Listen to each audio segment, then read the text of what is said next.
Всем привет, Даша в эфире, и сегодня будет видео из регулярной рубрики «Я у мамы моделист».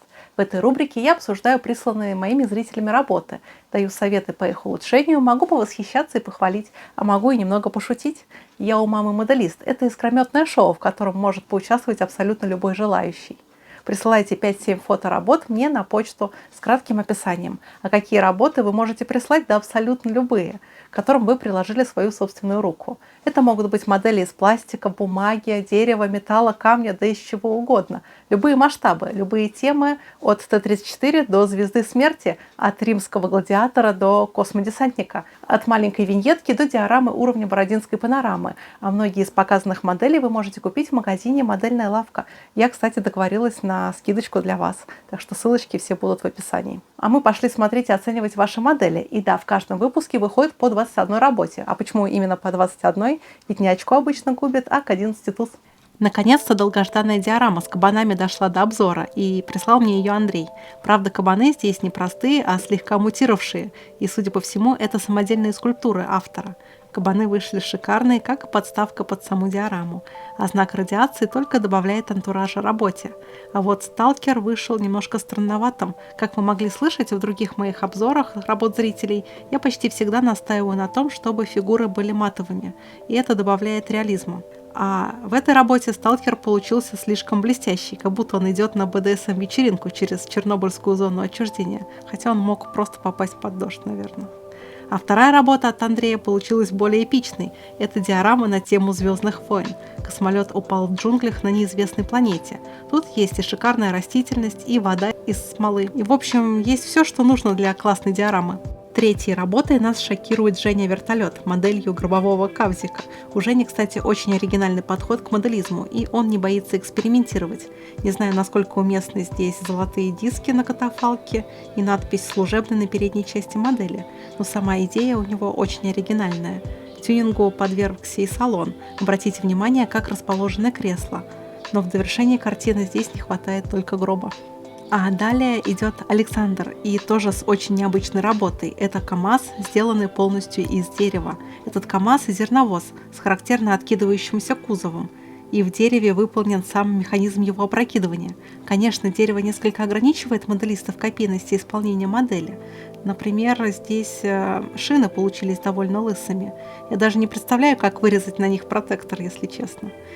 А вообще очень интересно посмотреть, как преобразится модель после ее окраски. Продолжает наш обзор Евгений сразу с несколькими диорамами. Первая – это виньетка на тему войны в Ираке, о чем свидетельствует характерная надпись на основании диорамы. И главный сюжет тут составляют американские морпехи, но лица у них получились чересчур бледные. Видимо, в Ираке им действительно очень страшно. Забор сделан, скорее всего, из обычного картона, а граффити на заборе получилось, кстати, очень эффектным. Это что-то в стиле уличного художника Бэнкси.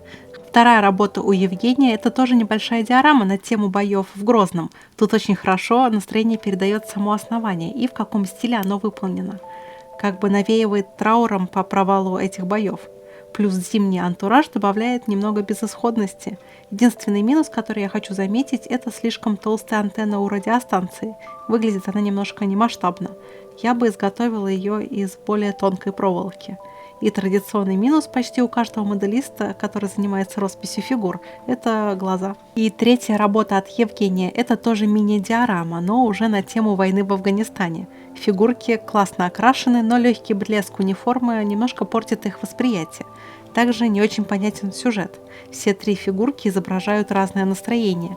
Снайпер целится, и он очень напряжен. Командир стоит и смотрит в бинокль, и стоит он в полный рост, как будто рядом нет опасности. А боец бежит прямиком на снайпера. Видимо, этот боец пацифист, и он не хочет, чтобы снайпер кому-то причинил боль. В общем, на фоне приличного исполнения сюжет виньетки выдался не очень цельным. Следующий моделист в нашем видео – это девушка с югославскими корнями, Милорада Драгич, с моделью МиГ-29 в 33 масштабе из бумаги. Модель изображает самолет на службе югославских ВВС во время печальных событий конца 20 века. Модель выполнена очень качественно, но, если честно, даже придраться тут не к чему с первого взгляда. Тем более, что в бумаге очень сложно повторить формы современных самолетов, но автор с этим отлично справился. Также мне очень нравится, как выделена обшивка на самолете, но визуально кажется, что с этим есть небольшой перебор. Следом идет еще одна диорама, и она от Мариуша. Тут классический тигр от звезды с классическими же вежливыми людьми от той же фирмы. Только теперь тигр изображает машину Росгвардии. По-моему, у Росгвардии не бывает зеленой техники. У них она в основном серая с характерными красными полосами, а солдаты вооружены, как будто они готовы отразить атаку американских морпехов. Все-таки Росгвардия – это, наверное, внутренние войска, хотя я могу и ошибаться.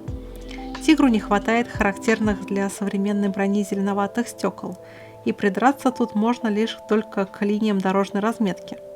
Мне кажется, что их нужно делать при помощи скотча, так, чтобы получились чуть более ровные линии. Но это все-таки только придирка. А еще тут очень интересный момент, как сфотографирована эта диорама с легкой перспективой на город. Она кажется почти как настоящий городской сюжет. Михаил занимается хендмейд миниатюрами, и сегодня мы посмотрим на его виньетку на тему малярных работ. Миниатюра получилась в нестандартном 15 масштабе. Все элементы сделаны собственноручно автором, и получилось действительно здорово и атмосферно. Но, как обычно, не хватает немножко жизни, например, маляров или какой-нибудь собачки, вляпавшейся в краску. Это заметно бы оживило работу. А может, маляры просто бегом пошли на карантин?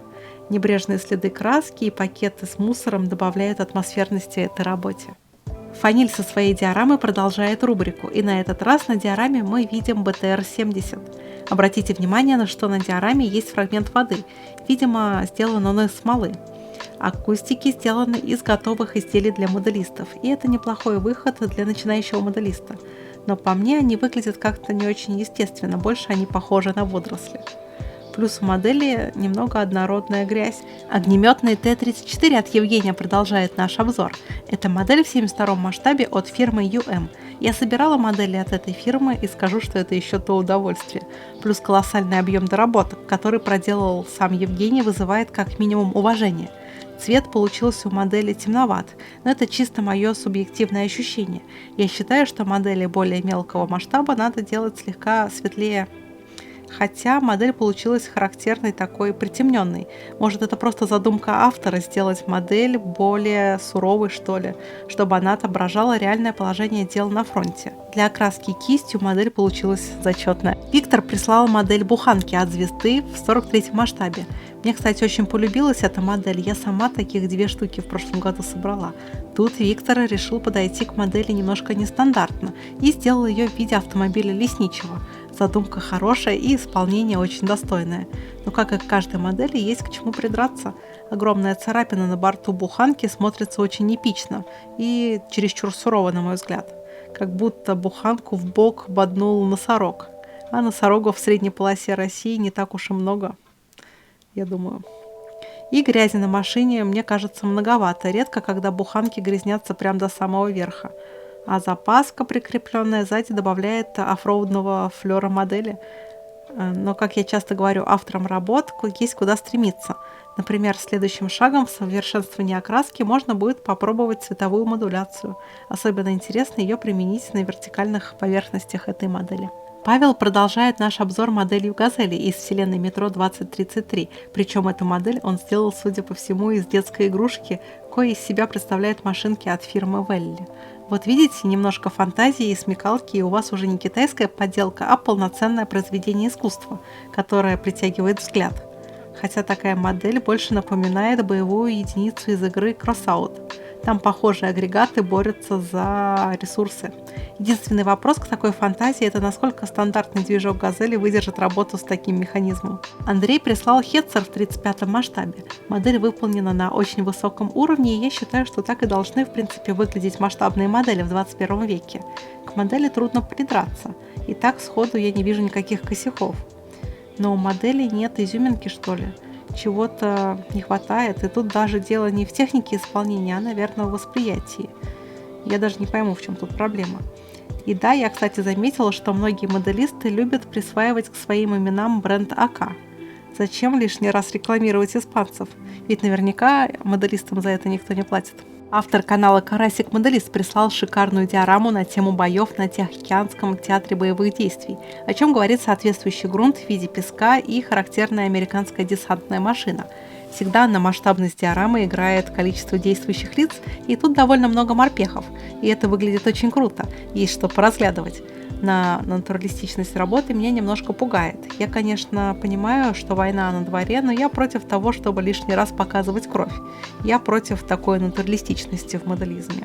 А что вы думаете? Михаил занимается росписью оловянных фигур, и сегодня он прислал на обзор сразу две своих работы. Первая фигура изображает Льва Толстого в образе, который запомнился многим.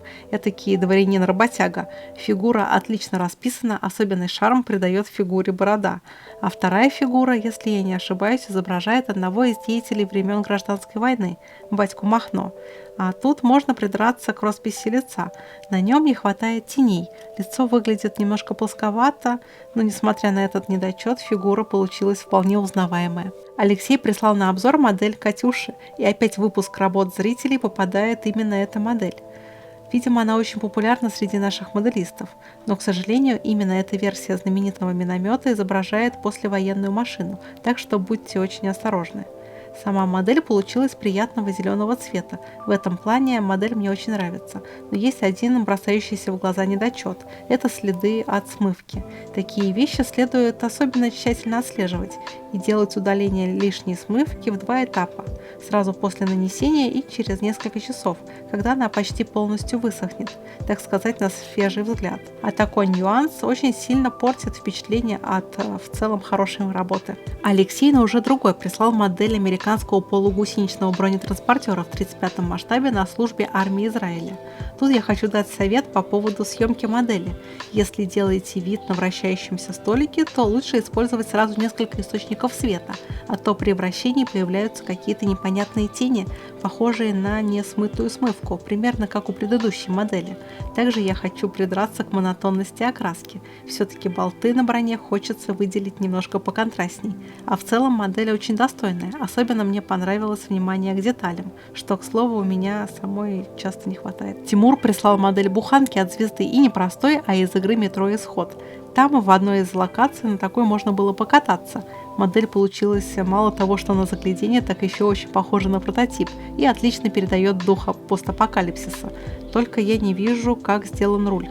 В игре у него была характерная форма, и руль там не сильно был похож на руль в классическом автомобиле. Немного портит вид плохо приклеенная крыша, но на такой машине это не критично, ведь она могла и прогнить подобным способом. В общем, я работе ставлю лайк. Григорий сделал Боинг из пенопласта своими руками, прям по чертежам на миллиметровке при помощи напильника. Выглядит это очень круто и даже, можно сказать, хардкорно, с учетом того, что геометрия самолета не самая простая. Результат даже по окраске получился очень феноменальным. Обычно такие работы имеют перекос в сторону не лучшего качества окраски, но тут дело обстоит совсем по-другому. И окраска вышла на самом высшем уровне, даже придраться не к чему. Именно столько моделей я успела рассмотреть к сегодняшнему дню. Напишите в комментариях, какая модель вам понравилась или запомнилась больше всего.